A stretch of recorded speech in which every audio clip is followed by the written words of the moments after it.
Here we go. We're back online. This is Diana Fairbank of SIXR. We're at the Seattle Design Festival, and we're about to do our panel discussion on building symbiotic trust XR solutions. Thank you for being at our live stream. And she came totally, undercover. No, I mean, she wasn't checking us out. She just lived in the neighborhood. But it was funny because I saw her, and 3 days later, I was at one of our gathering, with the whole foundation. And this kid telling Seattle Foundation. And I walked through the door with her, and I'm like, I know you, what are you doing here, right? And then she tells me, she's like, the government's coming here. I'm like, oh, I see. So you came to check us out. Because then, You never know, right? This past Saturday, you were there, and so this lady came from Trinity Environment Septic. She works in the Seattle Foundation. 5 years or 6 years ago, we were at one of the restaurants in Rainier Beach. Yeah, that's great. Show on Channel 77. Where do you know me? Oh, you know Red. Okay. So, yeah. I would say America.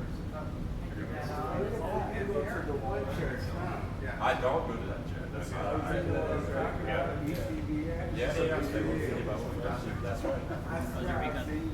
Is that right? Okay. Yeah, we meet there. Yeah, and I took a math replacement test for the college because I'm starting soon. Where are you starting at? And then Okay. Nearby. Sorry? Oh, it's nearby.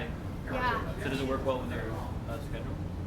kind of. I have to take evening classes because all the classes are free. Yeah. We'll get started pretty soon. There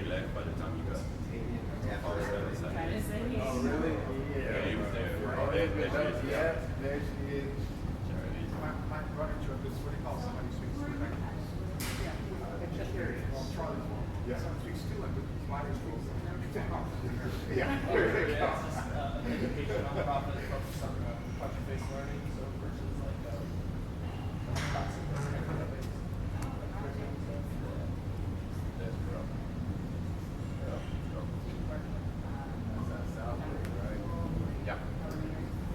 Oh, session. Okay, we're gonna get started shortly.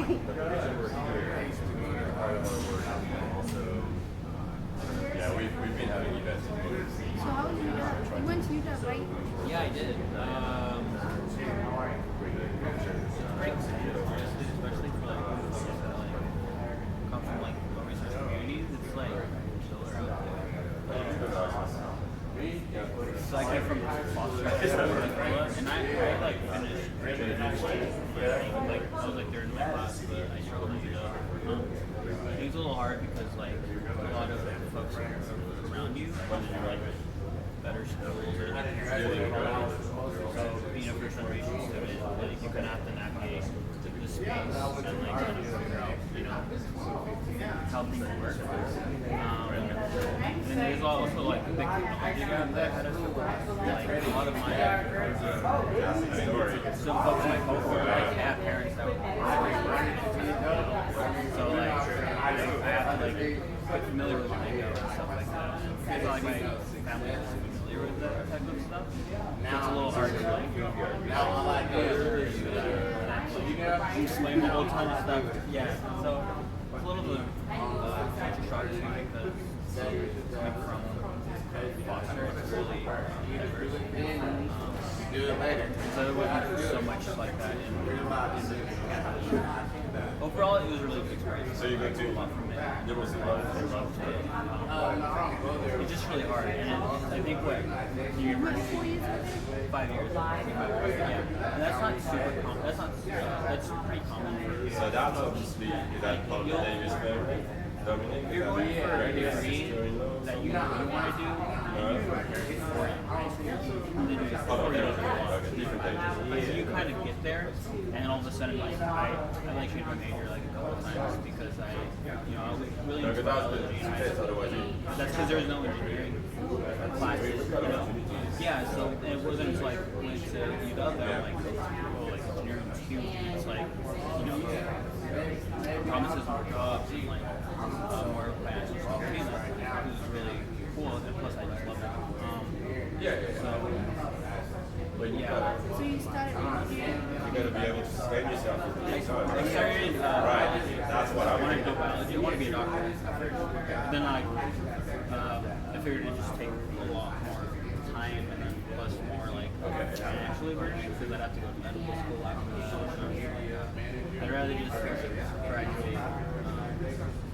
See, that's the kind of stuff. Right? Yeah. I also did some research, which was cool, but it made me realize that like research in a lab. I was researching for a bioengineering laboratory at UW. Well, we've got a website. And it was kind of what we slow. do is Like it just like you got all the cells, do an experiment, media try it out, video repeat it, because that's what one science says. So the video that was done by. You need to repeat it to like really be like to make sure that it's like a relationship. Yeah, we got. So then just felt kind of slow for me, and I was. I just really.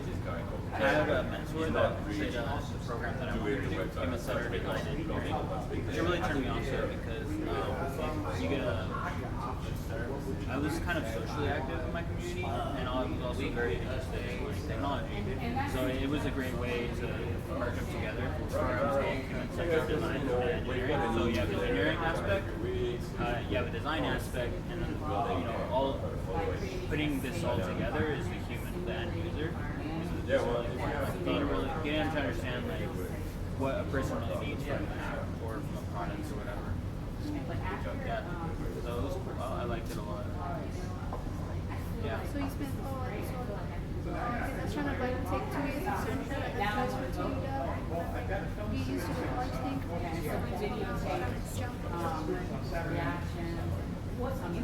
That's a good strategy too. It's not as So I go around my cell phone, it's quick. you do want to try to get like your foot in the door as possible so that you can go familiar, so you don't. So there's no surprises when you kind of come to the 2 years come by and so that you're already talking with academic advisors, whatever program you want to do, and like they'll tell you like, okay, this is the credits that you have, this is the credits that you need to get. Not all the credits are directly math. Like you can do some math credits over here, or some chemistry credits or whatever it may be. If they want directly they'll be like they'll only accept some classes.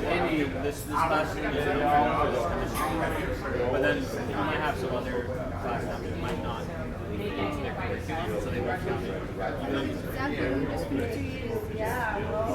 Like straight Yeah, I mean you can, but you don't want. I just personally don't want this. I think with Seattle Central might be easier because that's a community college and they're a lot familiar with the curriculum, so it can be like, oh yeah,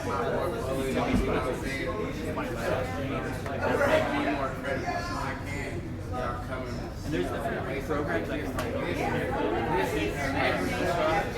Is one of the programs. It's called ME. Yeah, I can send you a link. But basically, the purpose of it is to help folks transition from community college to community college, right? So a 4-year institution. And so that's, we want to probably get to know those folks. I don't know if there's other people, but that's the one I'm most familiar with. So like you take computer science. I did take some classes, yeah. So, but I mean, it wasn't. So I know how to program. I do know how to program in some language. Like, I think for prereqs, I had to do CSC 142, which is Java, and then I took it upon myself to just take 143 too, which is and I also took CSC 154 to get some web programming to fill engineering classes. Yeah. I want to see Java. Like in high school, even high school, I went to like my. Well, I actually took some notes. I mean, like I know I've seen you guys in there, but I mean, so when I came here, the school was like, wow, I had no idea. Computer science, I just you saw Ricardo science, one. and That helped me get to this, right? And then you come out of there just going, wow, I just you basically won the future life. As far as like setting your path.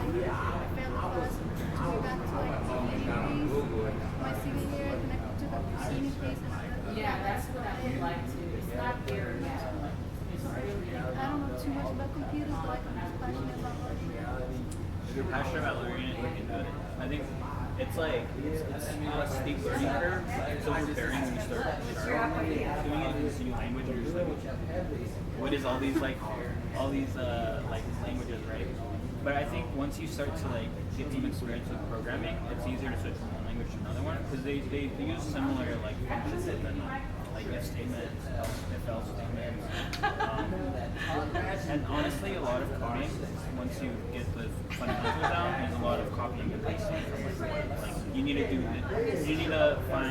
make a program that someone puts in a word and you get vocabulary for it, right? So then you just like copy and paste stuff from here, copy and paste stuff from here, make sure that it works together, and then like until you get to like really high levels, you probably need to make like really complex stuff. Keep a little notebook with you so you can write down your ideas when they come to you. I think coding is really good about being open source. A lot of it is to like. Remember, but I swear, it's always a good idea, write your brilliant ideas down. Code and chess, there's a lot of like online things that can help you. I took some classes on like just learning coding. What are you interested in? What do you want to like study? Robots mostly. Oh, nice. Yeah, I'm kind of excited. I want to do that. I don't know what I'm gonna like stick to that. So you thinking like electrical engineering or mechanical engineering? All you do is engineering. If you want to do that, Stairs and before you go on the porch or left, you'll see like the soccer. That's exciting though.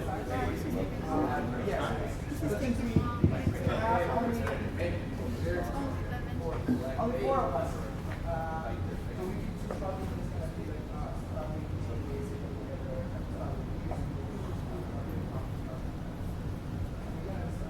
Alright, Jose.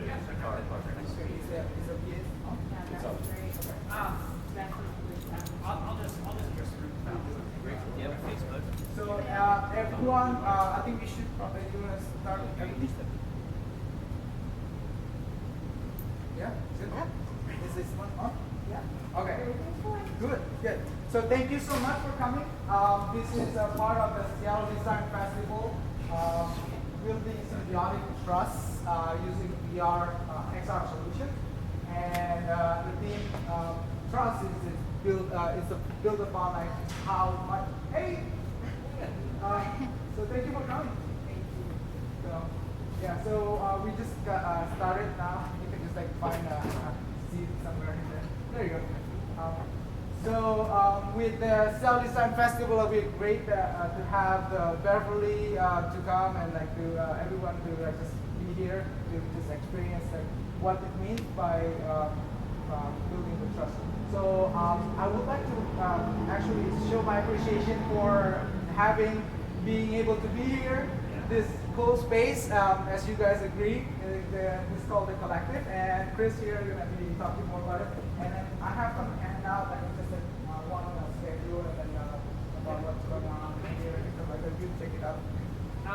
Hey everybody, my name's Chris. I am here at the Collective.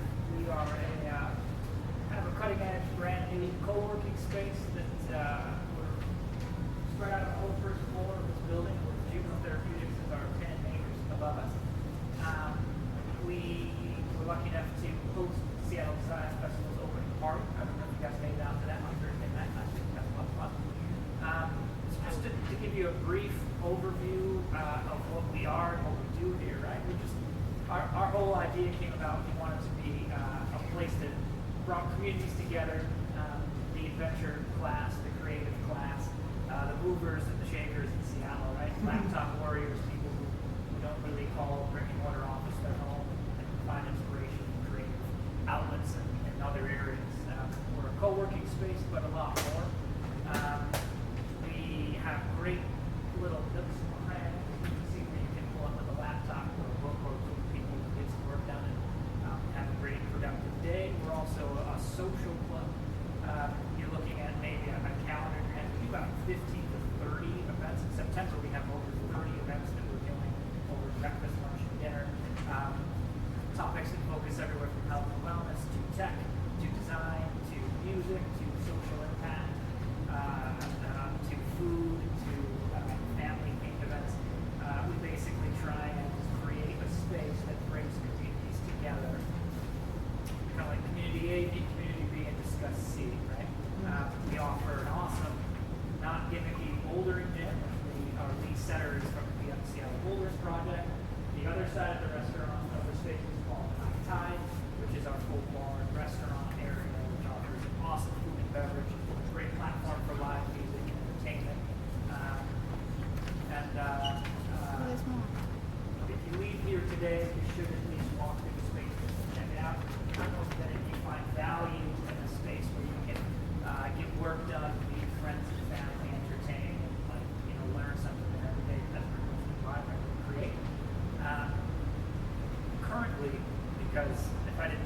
doing my job. Currently, our membership details are $120 a month, so our price point is very competitive compared to other co-working spaces around Seattle. And there's a one-time initiation fee, it's a $200 joining fee. What we're offering all of our Seattle Design Festival participants during the Design Festival and hosting different events is if you join the club and reference in your application that you're from the Seattle Design Festival, we're going to waive that $200 joining fee. Awesome. But I don't want to take up too much of your time. It sounds like a really cool event. I'd also like to open invitation to anybody who's hungry after. We got a really cool restaurant called High Tide next door. You can come take a peek. You're all invited to go to lunch if you're hungry and looking for a place to snack. But that's all I've got. My name's Chris. If you have any questions. This is a really good segue about like how the space actually vertical, like just like actually affecting the people in the space or people around the space, right? Yeah, absolutely. Yeah, totally. This is cool. Yeah. Oh, excuse me. I just connected to the Wi-Fi and it said Club Corps. I was wondering, you know, the Columbia Tower Club. Yeah. I was wondering, does this have any like similarities to that? 'Cause It does. it's It the does. same Wi-Fi. Where I describe our relationship with Club Corp, which is a large company that owns a bunch of private clubs, about 230 across the country, locally the Columbia Tower Club. I describe it as kind of like naked juice to Pepsi, right? You guys ever go to a coffee shop and you drink naked juice? That's a Pepsi-owned brand, right? So Okay. you drink naked juice, you don't taste Pepsi, you don't see Pepsi, you don't think Pepsi. So we're kind of that offshoot, that new experience. Totally candid, right? This is Club Corp. We're the beta version of this new type of social club that is meant to have much more approachable dues. There's no dress code when you come here. You know, just use the place as you are. We're corporate owned, but we're locally operated. So you can look at it. We're trying to create a place that's very, very authentically present. And to this point in the game, we've been able to operate almost totally autonomously outside of much of corporate. But yeah, they do pay our bills. So Yeah. it's good to know. Yeah. So Jakari is one of the fellows actually that we selected out of like 11 or so. So congratulations for getting into the program. Nice. And Hafsa and Eduardo, they are here just so we can talk about like the program. Thank you so much. Appreciate Yeah, thanks everything. guys. What was that? I think you need to, just move that block closer, the whole thing. Oh, this one? That part, yeah. Oh, so it's good. You can just see that it's not making This is, much. Okay, so this will be a recorded podcast for an 360 camera. So if you guys are okay with that, then okay, I'll let you know. Okay. Just have to. The bar over, post. Yeah, we could do like a blur, Yeah, just blur follow you post. around. That's it.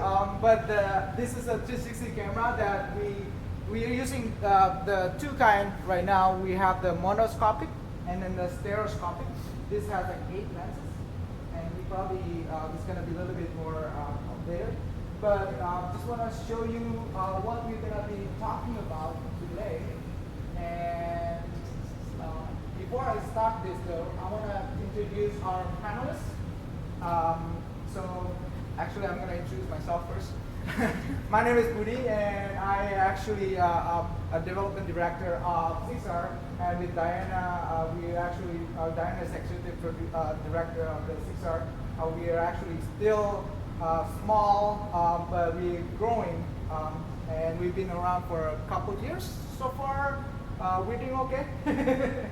But we could use some of our help with like more like a promotion, like maybe some of the programming and stuff like that, and like content creation and like access to youth and whoever that they need. What we're doing so far is like we are bringing the technology access to the underrepresented. That is the short version of what we're trying to accomplish today also. But then also we're trying to just bring in the storytelling element into the technology as well. So that is we've been lucky so far with the help with the community, and we want to have more of that. like just to start with, like David Sauvion. We have we're lucky to have David Sauvion here here. And he's from the Rainier Beach Action Coalition, and he's really have like a really good personality that I would like to tell you, like, he's like always like in there helping the community in like any way that he can, and that's what I think that is a part of his personality. He was there at the festival in the urban farm with his whole family. The whole family was there, like his wife and your daughter. Right? And then his background is an architect, and so like this is like a really cool way. And you can probably do this more about it, just like a brief introduction. So, and then Diana Fairbank, executive director of SIXR. Well, he knows me for many years. We've been like struggling together. We've been like celebrating together. So it's been like really fun ride so far, and I really expect to have more of that. We've been doing the cinematic VR challenge, which is like a 48 hours, really intense storytelling hackathon. We can call it, but like Diana will disagree with that term hackathon, because we're not competing against each other. We're kind of collaborating in creating the content together in that 48-hour span in the weekend. And last time was at the Pacific Science Center, so that was it. And then you can actually talk more about you too when I ask questions. And then Ricardo, I actually met Ricardo at the VR event, and that's how things kind of almost kicking off also. Because I remember it's just he's having trouble with, and still technology is like still a problem right now. Like he's having problem like with the username and the password and account. And he's like, you're a technology guy. Like, what's going on? Just figure it out. But I actually admire Ricardo because he's persistent. He's very giving as well. I remember when I was like. Don't have the technology, and he was like, well, yeah, just like, and then like, I also have like this thing that like, I don't know how, but like he's like letting me sitting in on a class, and like, oh, cool, because I don't have the money to pay for the class yet, so like, I'm really thankful for that, appreciate that. And basically, Ricardo ran this Chronos Global Accounting. Let me show you what I have. So Chronos Global Economy, and Ricardo can tell you more about it, is like the most prominent VR, and probably the only one that is in this area that is people can actually learn how to create VR application, and specifically. So and we'll be talking more about that. That's when we actually talk about Future Founder VR fellowships that David Harris is starting.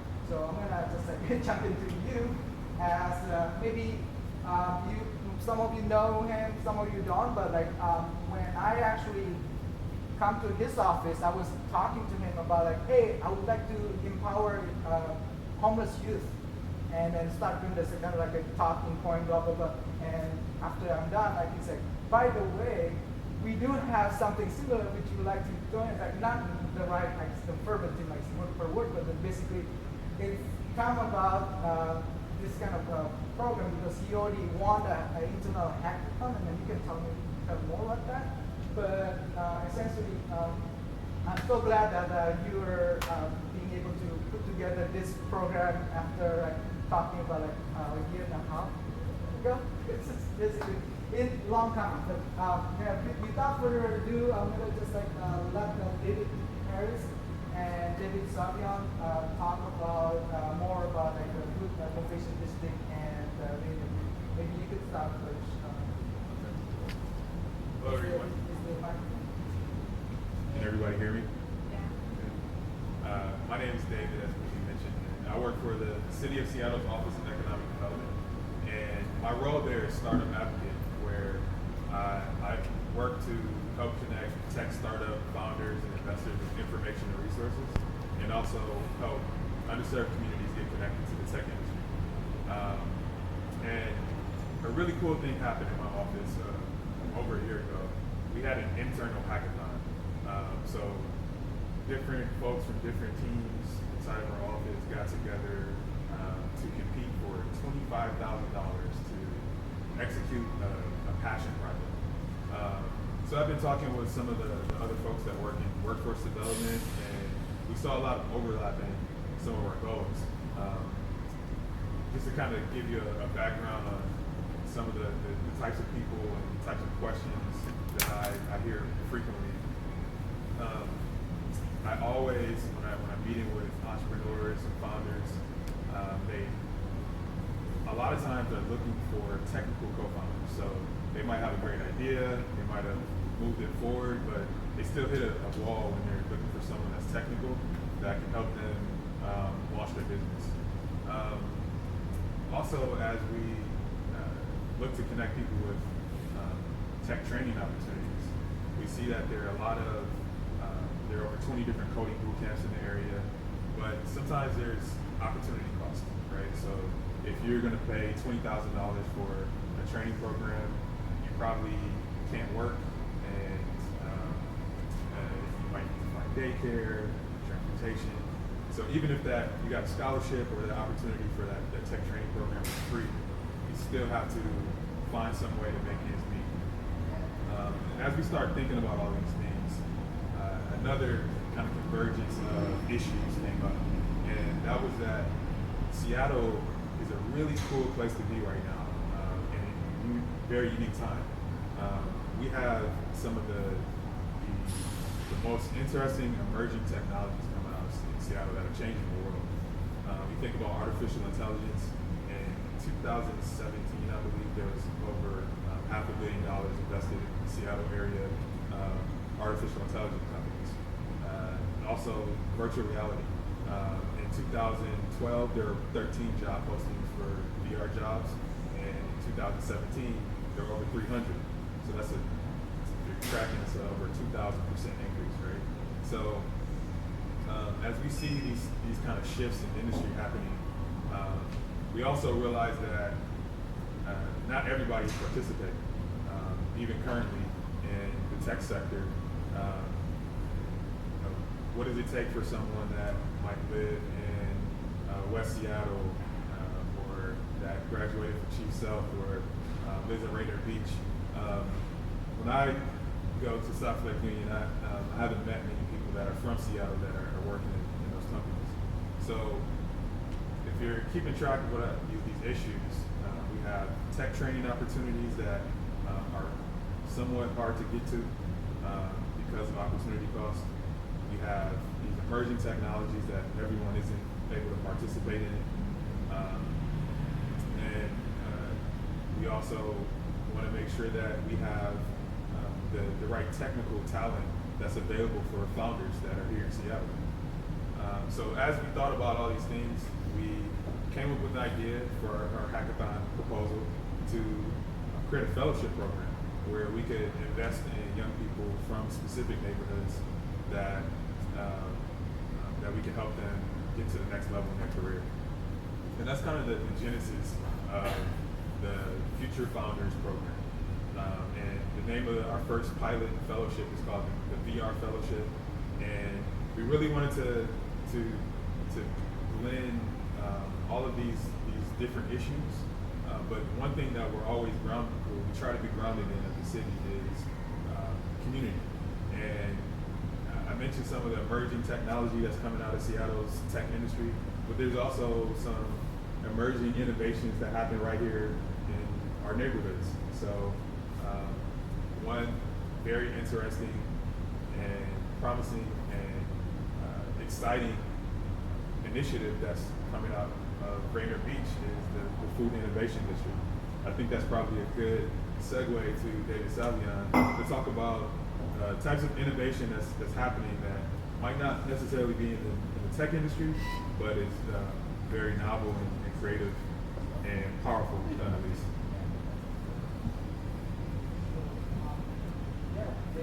David, probably I would like to show the audience this.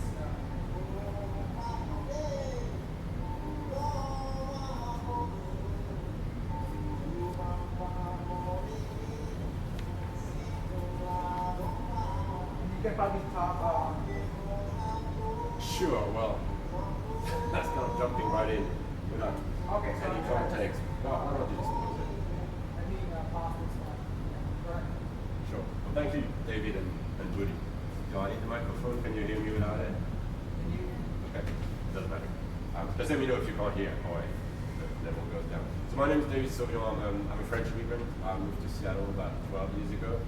And I'm the co-founder of the Rainier Action Coalition. So Rainier Action Coalition, also known as RBAC, so we've got each other's back. It's an organization that came straight out of the city process for the neighborhood plan update. So light rail has changed a lot of things in South Seattle, and that's part of the reason why this effort took place. We looked at urban issues kind of in a holistic fashion. We looked at housing and transportation and education and crime and job opportunities and health and access to fresh food and so on. So we really kind of more of a place where we bring resources to people rather than directly provide services. Although we've found instances where we had to jump in and create service where it was needed. The thing about RBAC is that although I'm representing it today, I'm not representative of the neighborhood. I'm one of 2 people out of a 99% people of color organization. I like to make that point very clear. The reason why I'm here is because I've had that luxury of volunteering to get this organization started and write grants and little by little, get to a place where I've been able to create a full-time position for the organization. I'm not looking to be doing this forever. I want people that I represent to actually be doing this work, but to this point, this is how it's happened. The key for us around creating opportunities in Rainier Beach has really been to think about the diversity. So 98118, the most diverse zip code in the country. We have to build on those assets. We're in a place where ethnic and cultural richness and traditions and cultural heritage are key and are amazing. We are also in a city that is thriving but leaving a lot of people behind. So how do we reconcile those 2 things, and how do we make sure that we create opportunities for people that are still left behind this? So as Buddy said, my background is in architecture, so I worked in a number of different firms in Seattle. I was working at Weber Thompson just around the corner for about 5 years, so I saw South Lincoln come together since 2008. I had to pull myself out and extract myself from this. I was feeling that I was being more part of the problem than I was part of the solution. So all of the boxes that we see everywhere, I worked on a lot of those, and I just couldn't be part of this anymore. When I come back to this neighborhood, I just can't help but think about all the investment and all of the resources that are being poured into one area, and then I go back to Rainier Beach and I look at the potential, and yet none of this is happening. So the Food Innovation District is really this idea that we can build on cultural and historical know-how and find ways for people in the community to build businesses and to be entrepreneurs and thrive through this economy. But instead of thinking, well, we're going to bring capital, so we'll have another Tom Douglas restaurant. Well, no, let's not let Tom Douglas have another restaurant. He's got money enough as it is. Let's make sure that we can really build this from the ground up and think about the